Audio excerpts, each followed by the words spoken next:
coming out with some seriously cool stuff, and this is the latest car to continue that trend.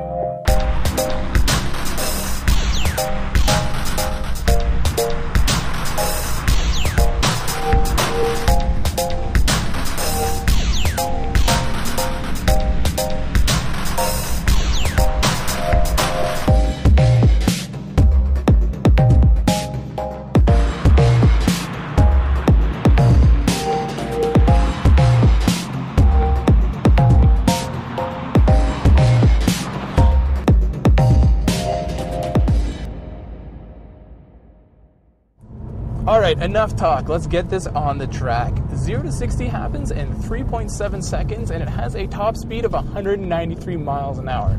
This should be fun.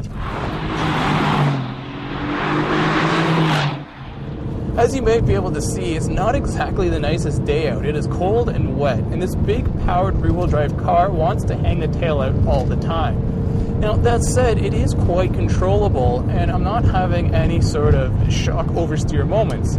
But you do need to pay attention. Mercedes has done a pretty good job with the steering. It's a little bit lighter than I like, but it does communicate very well to the driver what the tires are doing, and you can feel all the bumps and imperfections in the road through it. The tires on this car have good grip even in the wet. In the dry, obviously, they're better, but in these conditions, I'm surprised how fast we can go and how much lateral grip we have on some of these faster off-camber corners.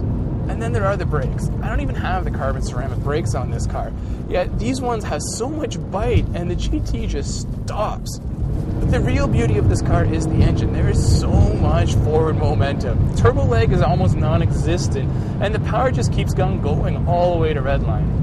Mercedes wants this to be a proper sports car, and although I don't think it's as nimble as, say, a 911, it is a lot of fun to drive and won't embarrass itself on a track, as I'm finding out. Plus, what 911 sounds like this?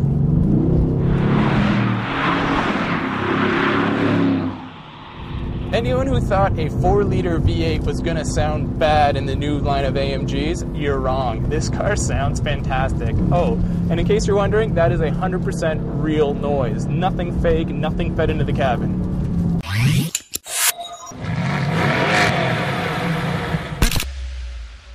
What I have here is the S version of the GT, the only